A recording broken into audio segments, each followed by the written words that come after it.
तो आज इस ट्यूटोरियल में मैं आपको कीबोर्ड की जो है 10 बहुत ही इम्पोर्टेंट कीज़ जो होती हैं, ये 4 एरो कीज़ और ये सेक्शन जो है जिसमें insert, delete, home and page up और पेज डाउन कीज़ लगी होती हैं, इनके बारे में बताऊंगा। और जो माइक्रोसॉफ्ट वर्ड के कीबोर्ड सिलेक्शन के जो शॉर्टकट्स हैं उनके बारे में भी बताऊंगा। तो प्रैक्टिस करने के लिए हम क्या करेंगे कि सिर्फ एक बार माउस यूज़ करेंगे और बाकी सारा काम हम जो है अभी कीबोर्ड से शॉर्टकट्स के द्वारा ही करेंगे। तो पहले प्रैक्टिस करने के लिए मैं आपको सजेस्ट करूँगा कि अगर आपके पास कोई मैटर लिखा हुआ है, टाइपिंग की हुई है, फाइल है कोई 3-4 पेजेस की, तो वो ओपन कर लें, या फिर आप ये वाली जो कमांड है ये यूज़ कर सकते हैं। और इसको लिखने के बाद जब आप एंटर करेंगे तो ये टेक्स्ट जो इतना सारा अपने आप आ जाएगा। और अगर आप बॉटम लेफ़्ट कॉर्नर पर देखें तो वो पेज नंबर टोटल आपको बता रहा है कि 36 पेजेस उसने अपने आप लिख दिए हुए हैं। तो अभी लास्ट पेज पे मैं खड़ा हूँ, पेज 36 टोटल है और 36 नंबर पेज पे ही मैं खड़ा हूँ। तो अभी मैं फ़ाइल के बिल्कुल टॉप पे जाना चाहता हूँ, तो उसका जो कीबोर्ड शॉर्टकट होता है वो होता है कंट्रोल और होम की। और जैसे मैं कंट्रोल होम दबाऊँगा तो आप देख सकते हैं कि 1 सेकंड के अंदर जो है वो पहले पेज के ऊपर अभी आ चुका होगा। और इसी तरह अगर मैंने डॉक्यूमेंट के बिल्कुल एंड में जाना हो तो कंट्रोल और एंड की का मैं जो है इस्तेमाल कर सकता हूँ। तो मैं दोबारा कंट्रोल होम दबाता हूँ। उसके अलावा अगर आप जब हम एडिटिंग करते हैं किसी डॉक्यूमेंट की, तो तब हमें ये जो एरो कीज़ हैं उसका इस्तेमाल जो है काफ़ी ज़्यादा करना पड़ता है इधर उधर कर्सर को ले जाने के लिए। तो मोस्टली जो है मैंने देखा कि यूज़र्स जो हैं वो इस तरह लेफ़्ट राइट की तरफ जाते हैं या अप या डाउन जाते हैं एरो कीज़ का इस्तेमाल करके, और वो हमेशा इसी तरह से जाते हैं अगर उन्होंने किसी भी पर्टिकुलर जगह पर डॉक्यूमेंट में जाना हो, जो कि मतलब इसमें जो है आपका टाइम को काफ़ी ज़्यादा लग जाता है। तो अगर आप टाइम बचाना चाहते हैं हमेशा के लिए, बस आपको थोड़े से कीबोर्ड शॉर्टकट्स याद रखने हैं, और वही बताने के लिए मैंने आपको जो है ये ट्यूटोरियल तैयार किया। तो अगला जो हमारा कीबोर्ड का शॉर्टकट है तो ये है कि अगर आप जैसे कि मान लीजिए लाइन के मिडल में खड़े हैं और आपको कंफर्म ही है कि आपने लाइन के एंड में जाना है, तो लाइन के एंड में जाने के लिए आप एंड की का इस्तेमाल कर सकते हैं। तो जैसे मैंने एंड की दबाया तो आप देख सकते हैं 1 सेकंड में जंप करके जो है वो लाइन के एंड में आ गए। और इसी तरह अगर लाइन के बिगनिंग में आप जाना चाहते हैं, शुरू में जाना चाहते हैं, तो आपको ऐसे एरो दबाकर जाने की ज़रूरत नहीं। उसके लिए आप जस्ट होम की एक बार दबाइए तो लाइन के शुरू में आ जाएगा। तो कंट्रोल एंड से फाइल के एंड में, कंट्रोल होम से फाइल के डॉक्यूमेंट के बिल्कुल शुरू में, अकेली एंड की से लाइन के एंड में, और होम की से लाइन के शुरू में। तो इसके अलावा जो इम्पोर्टेंट कीबोर्ड शॉर्टकट जो होता है वो होता है कि अगर आप किसी पर्टिकुलर वर्ड के ऊपर जाना चाहते हैं, जैसे कि अभी आप मान लीजिए इसी लाइन में हेल्प वर्ड के पास जाना चाहते हैं, तो आप समझ सकते हैं कि आपको कितनी बार जो है राइट एरो की दबानी पड़ेगी। तो एक और अच्छा कीबोर्ड शॉर्टकट होता है वो होता है कंट्रोल दबाकर अगर आप एरो की इसका इस्तेमाल करें तो वो एक एक वर्ड को जंप करके जाएगा। अगर आप राइट का एरो दबा रहे हैं तो एक एक वर्ड राइट की तरफ जंप करेगा, और अगर आप लेफ़्ट की दबा रहे हैं तो एक एक वर्ड लेफ़्ट की तरफ जंप करेगा। तो नेक्स्ट टाइम आप ध्यान रखें कि आप ऐसे टाइम बचा सकते हैं हमें वर्ड जंप करके, बजाय कि एक एक करैक्टर के आप मूव करें। इसी तरह अगर आप कंट्रोल दबाकर नीचे वाला एरो दबाएं तो वो एक पैराग्राफ जंप करेगा नीचे की तरफ, और अगर आप कंट्रोल ऊपर वाला एरो दबाएं तो ऊपर की तरफ। इसके बाद अगर आप ये कीज़ देखें पेज अप और पेज डाउन, तो ये भी काफ़ी यूज़फुल होती हैं, पर इसका ये मतलब मत समझिएगा कि पेज डाउन का ये मतलब नहीं होता कि नेक्स्ट पेज शुरू हो जाएगा। तो अभी आपकी स्क्रीन पे जितना कंटेंट आ रहा है, और अब अगर मैं पेज डाउन एक बार दबाऊं तो वो नेक्स्ट पेज आ जाएगा, लेकिन नेक्स्ट पेज का इसमें जो मतलब होता है वो ये होता है कि एक स्क्रीन पे जितना कंटेंट आ रहा था उसके बाद नेक्स्ट स्क्रीन आ गई है, और उस पर जितना कंटेंट आ सकता है वो आपको दिखा रहा है। तो एक स्क्रीन की बात होती है। तो हो सकता है कि आपका एक स्क्रीन में एक पेज आ रहा हो, आपकी स्क्रीन बड़ी हो, या आपने जो है जूम लेवल सेट कर रखा हो इस तरह से। तो अभी जैसे मैंने जूम लेवल एक पेज का सेट कर रखा है, अभी मैं पेज डाउन दबाता हूँ तो आप देख सकते हैं कि नेक्स्ट पेज पे चला गया। तो वो लॉजिक भी बनता है। अगर मान लीजिए मैं जूम करता हूँ इतना, अभी मैं पेज डाउन दबाता हूँ तो नेचुरली मैं उतना मैटर जितना स्क्रीन पे आ रहा है वो तो देखना चाहता ही हूँ। अब पेज डाउन दबाने के बाद मैं ये जो लास्ट लाइन है इससे अगली लाइन से ही पढ़ना चाहूँगा ना, तो कोई स्किप तो करना नहीं चाहूँगा, इसलिए वो लास्ट लाइन भी आपको दिखा रहा है जहाँ तक आपने पढ़ा था, फिर उसके बाद अगली पूरी एक स्क्रीन। तो अगर आप चाहते हैं कि व्यू का कोई झंझट ना हो, कि जूम लेवल जो मर्जी हो, लेकिन आप पे डाउन दबाने पर आप चाहते हैं कि नेक्स्ट पेज पर ही जाए, तो उसके लिए आप कंट्रोल पे डाउन की का इस्तेमाल कर सकते हैं। कंट्रोल आप राइट वाला भी दबा सकते हैं, जैसे अभी मैं आपको दबा के दिखा रहा हूँ, लेकिन अदरवाइज़ मैं मोस्टली जो है जो कंट्रोल या शिफ्ट कीज़ होती हैं वो मैं लेफ़्ट हैंड से दबाता हूँ, और इधर से फिर मैं इन शॉर्टकट कीज़ का इस्तेमाल भी करता हूँ। तो अगर आप कंट्रोल पेज डाउन दबाएंगे तो एक पेज डाउन की तरफ, और अगर आप कंट्रोल पेज अप दबाएंगे तो एक पेज ऊपर की तरफ। तो होम से लाइन के शुरू में, एंड से लाइन के एंड में, पेज डाउन से एक स्क्रीन पूरी नीचे, और पेज अप से एक स्क्रीन पूरी ऊपर, कंट्रोल एंड से फाइल के एंड में, कंट्रोल होम से फाइल के बिल्कुल शुरू में। कंट्रोल पेज डाउन जो है वो व्यू का कोई झंझट नहीं रहेगा, वो सीधा ही नेक्स्ट पेज पे जाएगा, डजंट मैटर आपकी स्क्रीन के ऊपर कितना मैटर नज़र आ रहा है। और कंट्रोल पेज अप से एक पेज है ऊपर। उसके अलावा अगर मैं आपको बताना चाहूँ तो आपको पता होगा कि ये डिलीट की हमारे यहाँ पे लगी होती है, और ये जो है बैक स्पेस की है वो भी पास में ही होती है यहाँ पे। तो इनका इस्तेमाल बहुत ज़्यादा होता है, इसलिए एंटर के पास ही ये लगी होती हैं। तो आपको जो है इन दोनों कीज़ में जो है डिफरेंस जो है अच्छी तरह से पता होना चाहिए। तो मैं आपको बता देता हूँ, अगर आपको नहीं पता तो जो बिगनर्स हैं उनके लिए काफ़ी हेल्पफुल होगा, क्योंकि मैंने देखा है बच्चे जो हैं जिनको नहीं पता इस चीज़ के बारे में, वो डिलीट जो अक्षरों को करते हैं वो भी थोड़ा सा गलत तरीके से करते हैं। जैसे कि अभी मैं बच्चे को जैसे बोलता हूँ कि ई को इरेज कर दे, तो वो ज़्यादातर उन्होंने अकेली या तो बैक स्पेस की आदत डाली होती है चलाने की, या अकेले डिलीट को दबाने की आदत डाली होती है अक्षरों को इरेज करने के लिए।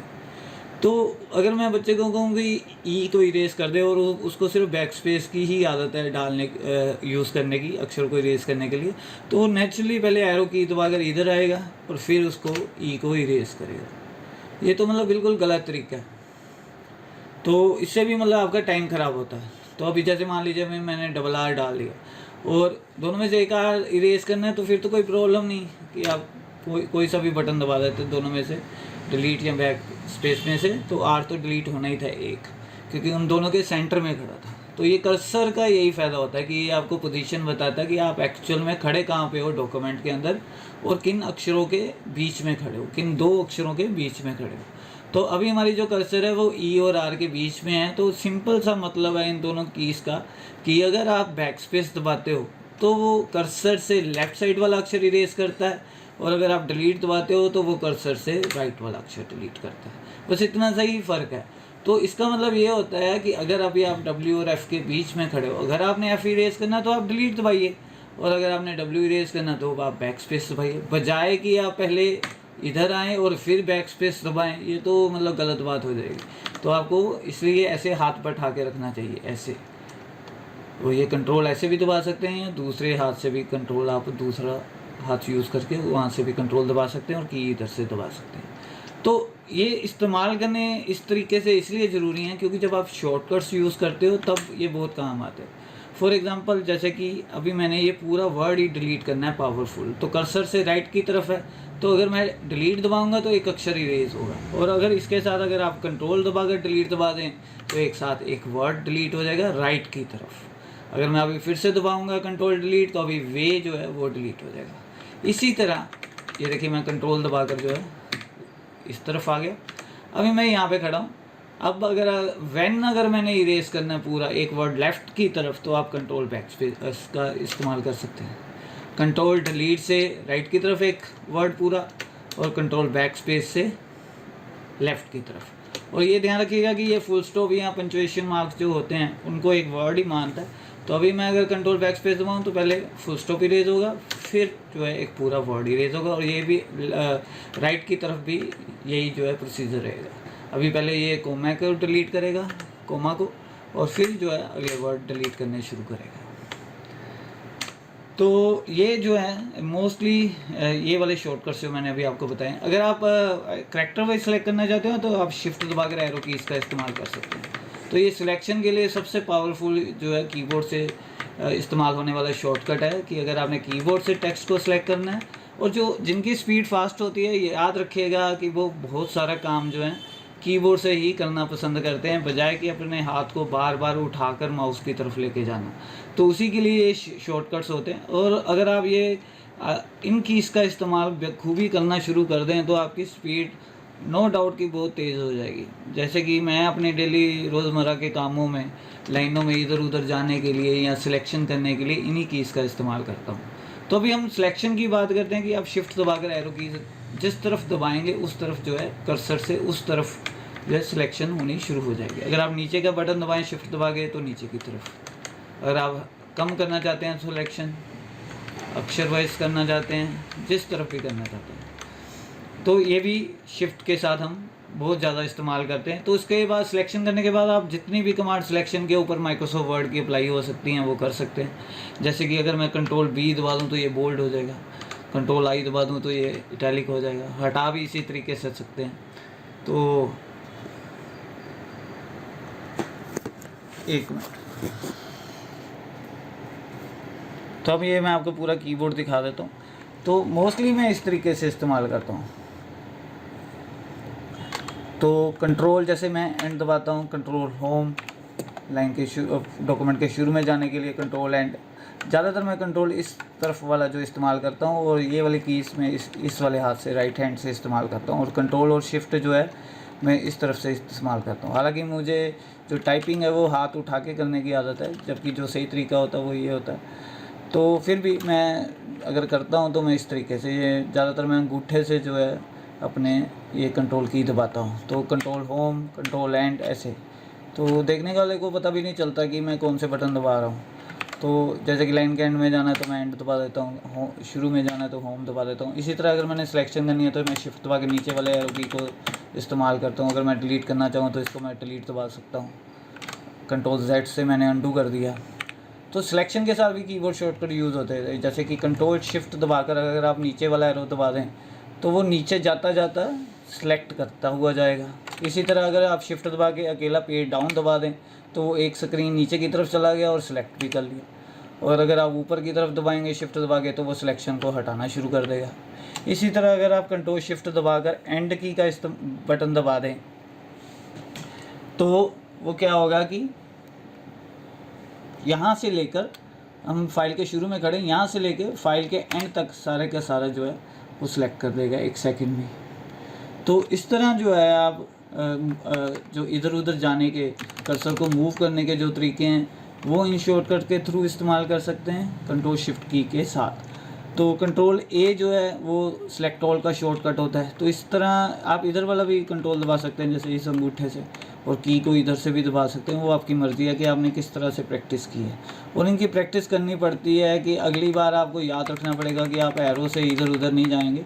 ऐसे कंट्रोल दबा कर जा सकते हैं, या एंड की का इस्तेमाल कर सकते हैं, या होम की का इस्तेमाल कर सकते हैं। अगर आपने सिलेक्शन करनी है तो कंट्रोल शिफ्ट की दबाकर ऐसे, या वर्ड बाय वर्ड भी कर सकते हैं। कंट्रोल शिफ्ट दबाकर अगर आप लेफ़्ट राइट एरो दबाएंगे तो वर्ड बाय वर्ड सिलेक्शन होनी शुरू हो जाएगी। पर वो आपको करके देखना पड़ेगा। सुनने में तो ये सब अच्छा लगता है, देखने में भी अच्छा लगता है, लेकिन जो करेगा उसी को याद होगा और उसी की स्पीड जो है वो बनेगी। तो फाइनली ये ख़त्म करने से पहले मैं आपको एक ये जो लास्ट की है इंसर्ट की, ये मैं आपको इसका मतलब बता दूं। तो ये पहले काफ़ी इस्तेमाल होती थी, क्योंकि माइक्रोसॉफ्ट वर्ड में जो बाय डिफ़ॉल्ट ये ऑप्शन था वो दूसरे तरीके से काम करता था। अगर अभी आप स्टेटस बार में देखें तो वहाँ पे आप देखेंगे कि टेक्स्ट प्रेडिक्शन ऑन के आगे अगर देखें तो इंसर्ट लिखा हुआ है। तो इसका मतलब क्या होता है कि आप, ये डिफ़ॉल्ट बिहेवियर है, इसलिए आपको ये कभी पता नहीं चलता कि इस बटन का एग्जैक्टली काम क्या होता है। जैसे कि अभी मैं प्रूवन लिखना चाहता हूँ प्रूफ की बजाय, तो वो आपको पता ही है कि जैसे ही मैं एन डालूँगा तो वो एन जो है इन अक्षरों के बीच में जो है इंसर्ट हो जाएगा, और वो बाकी अक्षर जो हैं आगे की तरफ जो है खिसक जाएंगे। लेकिन अगर मैं ये इंसर्ट का बटन एक बार दबा दूँ तो आप स्टेटस बार पर देख सकते हैं कि जो है अभी ओवर टाइप का मोड हो गया। तो अभी अगर मैं लिखना शुरू करूं तो ये क्या करेगा, अक्षरों के ऊपर ओवर रिटर्न करने लग गया वो। तो बाय चांस अगर आपका हाथ लग गया और ये ओवर रिटर्न, ओवर टाइप जो है वो ऑन हो गया और आपको पता नहीं चला, और आप डबल प्रोफेशनल लिखना चाहते हैं, तो जैसे आप लिखना शुरू करेंगे तो वो अगले वाले अक्षर डिलीट करना शुरू कर देगा। तो अगर आपको ये समझ में ना आए कि ये ऐसा क्यों हो रहा है, तो ये आगे का सारा मैटर आपको दोबारा लिखना पड़ सकता है, या आपको कोई और तरीका अपनाना पड़ेगा बीच में अक्षर इंसर्ट करने के, नहीं तो ये डिलीट कर रहा है अभी। तो मैं ऐसे करूँगा तो वो आगे आगे डिलीट करता ही जाएगा। तो इसलिए मैं क्या है, एक बार इसको दोबारा दबा दूँगा ताकि इंसर्ट ऑन हो जाए, और अब मैं अगर लिखूँ तो वो अक्षर इंसर्ट होने शुरू हो जाए। तो मैं आशा करता हूँ कि ये आपको वीडियो पसंद आया होगा। देखने के लिए बहुत बहुत शुक्रिया। आपका दिन शुभ रहे।